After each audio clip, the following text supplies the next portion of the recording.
Hi, everybody. I'm Chris Preimesberger, editor of eWEEK.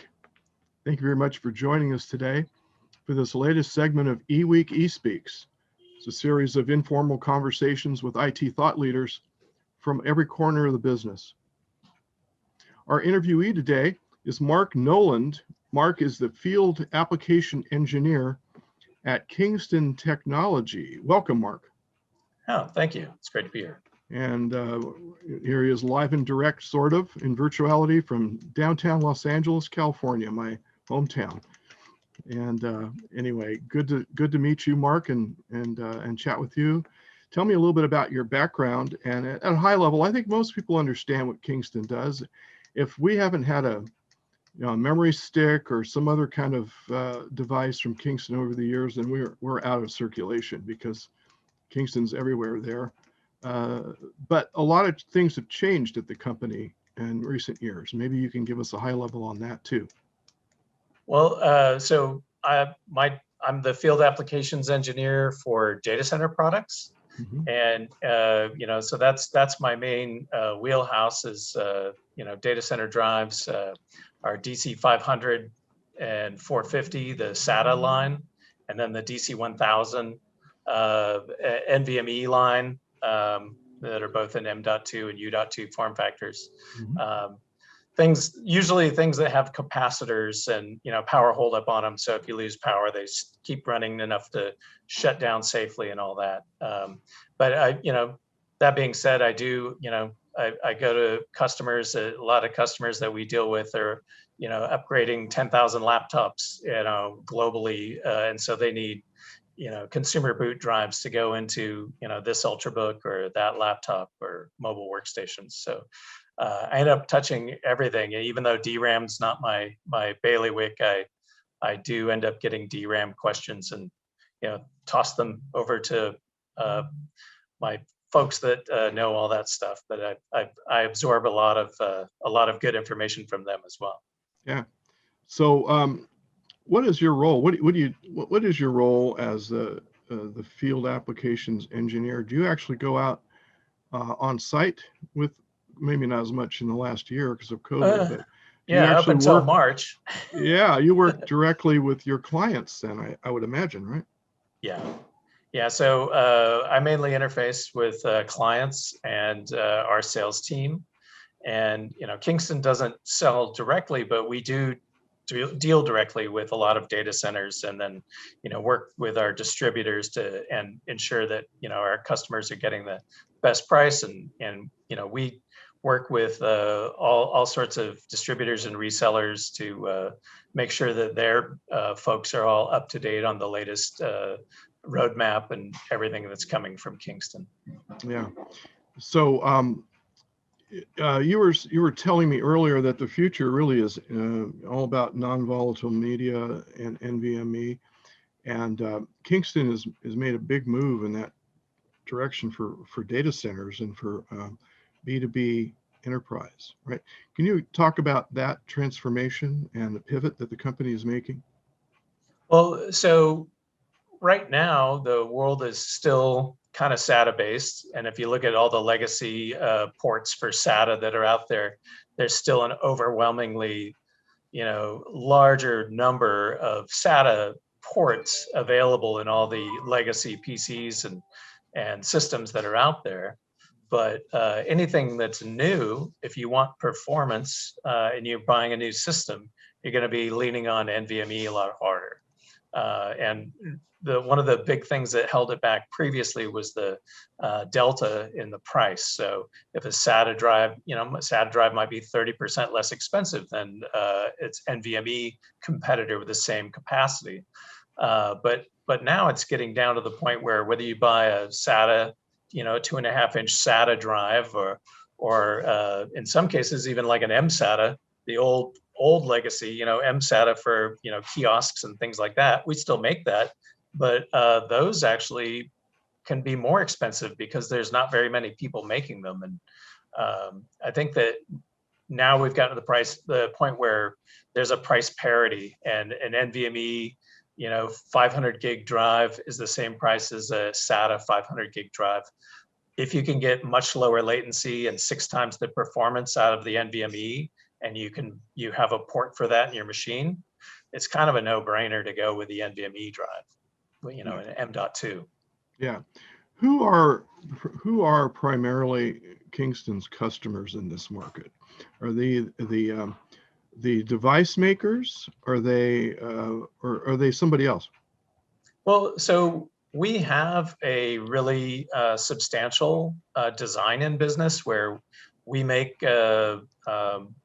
boot drives and data drives for OEMs. Mhm. So, you know, all the big computer makers, you know, everybody's sort of in that business, but we're definitely in it.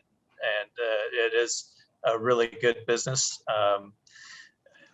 We're able to leverage that, you know, because I think, you know, we're a manufacturer without a foundry. So, you know, our competitors, in a lot of cases, have a foundry and they make the NAND, and that's an advantage for them. But the disadvantages for them are that they're locked into one kind of NAND.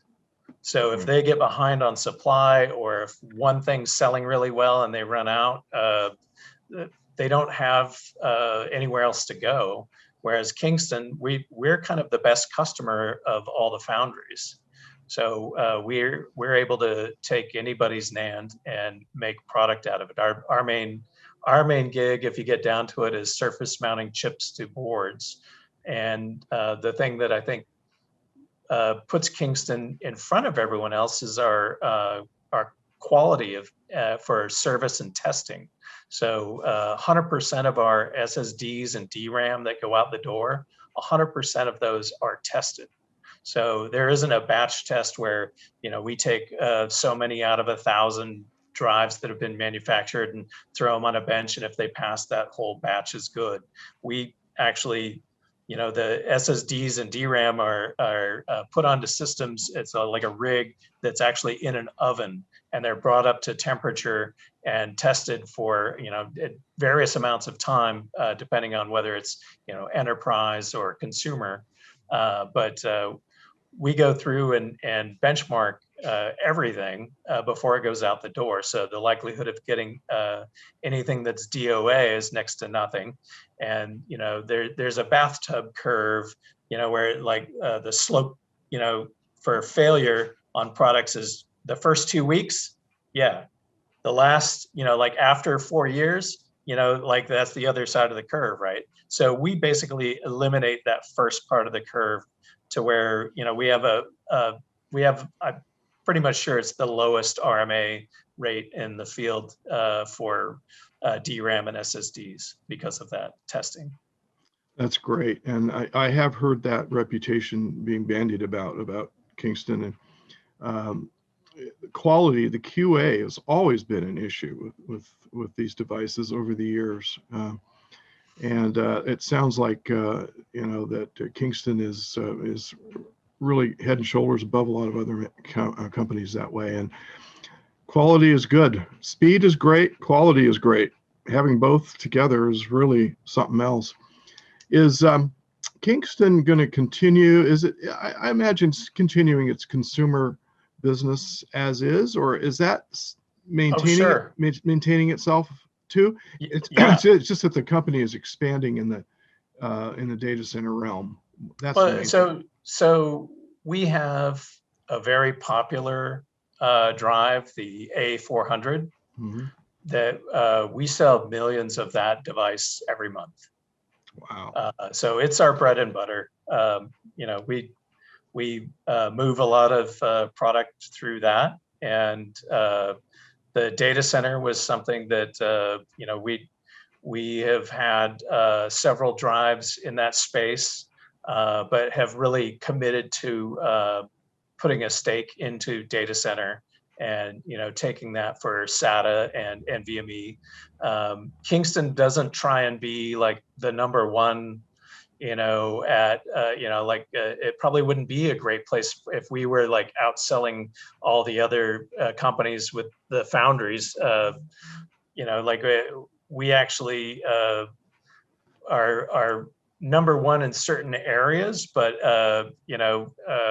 it's just because we cover such a great variety of business with the different products that we have. And so going into data center was, it was like, you're not going to necessarily right off the bat sell millions every month like you do with consumer drives, but it's definitely a great space to be in. It's developing that technology, and it takes at least 18 months from inception to shipping a product to create like a really finely tuned firmware for data center products. Yeah, great. So we have just a minute or two left, Mark, in our time. Can you identify for me a trend that maybe you're seeing in your sector that would be of value for eWeek's readers? And our readers are generally seasoned professionals who have staffs and boards of directors and budgets and are looking ahead at future buys of technology. What would you flag for them as a trend? Well, I really think that the NVMe wave has been coming for a while, and the nice thing about the U.2 form factor that's out now and available, the nice thing about that for OEMs is they don't have to redesign the chassis, the ruler form factor, things like that. Those are great, and it allows you to get much higher density. But I can go to any of the big OEMs right now and buy a server that has 24 bays or 48 bays of 2.5-inch SATA or SAS, but now I can buy the same thing with NVMe. And with some of the new chipsets that are coming out and processors that are coming out that support more PCIe lanes, that makes that a lot easier to have 24 bays of NVMe rather than 4, because previous CPUs, if you're limited to 40 lanes of PCIe and you try and put 24 4-lane devices on there, you're oversubscribed and you're not getting the big bang for the buck. But I really do see if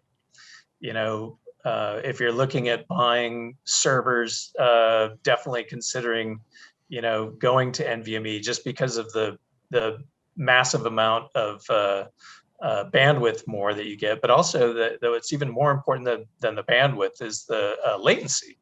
So NVMe latency is much lower than SATA.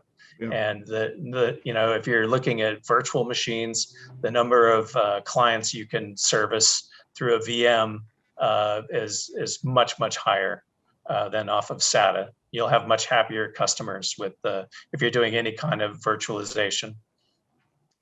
Great, Mark. Thanks for that insight into the industry and the overview and the description of what's going on at Kingston Technology. I really appreciate your time today. Oh, you bet. And it's great being here. Yeah, maybe we'll catch up with you later in the year as news happens from your place. And you guys are out there on an edge ahead of some companies, so that's good for you. Well, in a lot of cases we're out there, but we also try and stay just behind the edge. Okay, that's good to see what happens at the edge, and then you can make an adjustment. Yeah, that's smart. That's what some other companies like Microsoft and a few others have done over the years, and they've done okay. That's all right. I appreciate it. Mark Noland, Field Applications Engineer at Kingston Technology. Thanks very much for being with us. Thank you. And for everybody following along to the end here, thank you very much. Have a great rest of your eWeek. Thanks for joining us on eWeek eSpeaks. Go to eWEEK.com to hear more conversations with IT thought leaders.